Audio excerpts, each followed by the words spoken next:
안녕하세요, ROC입니다. 우리는 획기적이다 라는 말을 들으면 끌립니다.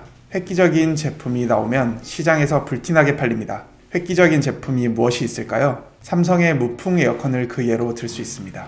에어컨인데 바람이 안 나오는 에어컨입니다. 시원한 건 좋지만 찬바람은 싫다. 고객의 숨겨진 니즈를 제품 개발로 연결시킨 것입니다. 이 제품으로 삼성은 에어컨 부문에서 큰 성공을 거두었습니다. 획기적인 제품이 이 건설 분야에도 있습니다. 바로 철근을 연결할 때 쓰이는 원터치 철근 커플러입니다. 기존의 방식은 철근을 겹쳐서 철사로 묶는 방식이 일반적인 방법이었습니다. 혹은 철근에 스크류 나사를 내어서 소켓, 즉 커플러에 돌려서 연결하는 방법이 있었습니다. 둘 다 쉽지 않은 방법입니다. 그런데 철근을 그냥 가져다 꽂기만 하면 연결이 되는 커플러가 개발되었습니다. 바로 원터치식 철근 커플러입니다. 업계에서는 줄여서 원터치 커플러라고 부르고 있습니다.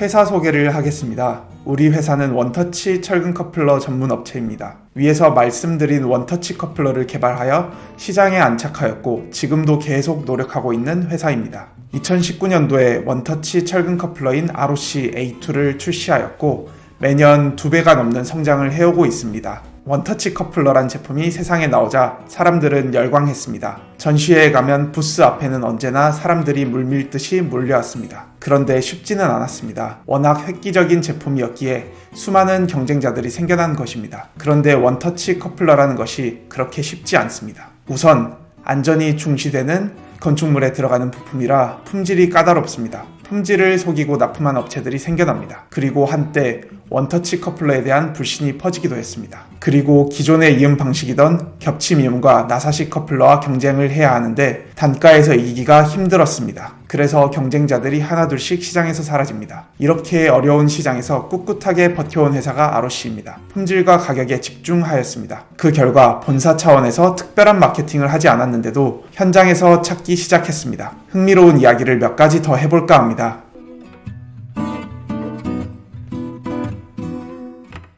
원터치 커플러, 누가 원조일까요? 원터치 철근 커플러의 역사에 대해서 들어보셨나요? 원터치 업계에도 원조 논란이 있습니다. 전시회에 가보면 특허증을 보여주면서 너도 나도 원조라고 합니다. 물론 홍보활동을 하면서 원조라고 할 수는 있다고 봅니다.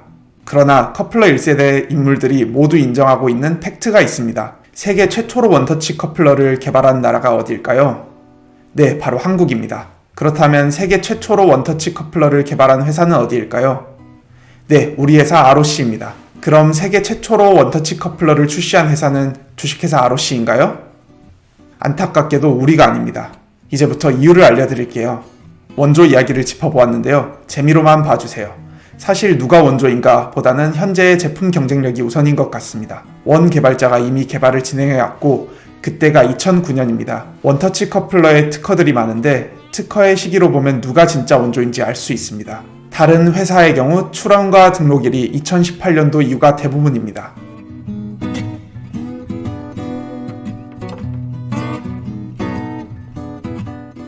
이후 사업화를 위해 라스베이거스 전시회도 하고 공장도 준비하고 상당한 돈을 투자합니다. 그런데 문제가 발생합니다. 모 업체의 제품의 생산을 의뢰하셨는데 이 업체에서 제품 분석을 하던 A씨가 몰래 생산을 계획했던 것입니다. 함께 근무하던 직원들도 목격을 합니다. 결국 이 A씨가 회사를 나와서 남의 돈을 이리저리 끌어다가 제품을 먼저 출시하게 됩니다. 돈을 주고 생산을 검토시켰더니 카피본이 돌아다니다니.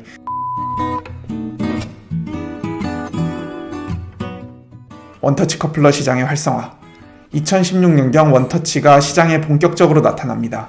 철근을 꽂으면 체결이 되니 시장에서는 엄청난 기술로 받아들여졌을 것입니다. 당시 이 모델의 생산을 검토하는 과정에서 1차로 파생된 업체들이 10군데 정도 되었습니다. 사장님께서는 그중 한 업체에서 만든 제품을 가지고 원천 특허에 관한 권리 분석을 변리사에게 의뢰했습니다. 그래서 100% 특허 침해라는 것을 판명한 권리 분석 결과를 가지고 경고장을 보냅니다. 그 업체가 당시 매스컴도 타고 가장 크게 하던 모 업체였습니다. 그리고 사용하고 있는 곳에도 경고장을 보냈습니다. 특허법은 제조회사, 유통회사, 사용자들 모두 다 걸립니다. 그러나 형사적, 민사적으로 경고장만 보내고 추가적인 법적 조치는 안 하셨습니다. 바로 여기에 사장님의 큰 그림이 있었는데요. 소송은 오래 걸려서 결과가 나오는 동안 실익을 얻기 힘든 면이 있습니다. 그리고 소송에 연루된 유통사와 건설사들 또한 우리의 잠재 고객이라 관계를 생각하셨습니다. 무엇보다도 원터치 시장이 활성화하여 시장 파이가 커지기를 원하셨습니다. 물론 이 같은 결정은 기술력에 대한 자신감이 있어서 가능한 것이었습니다.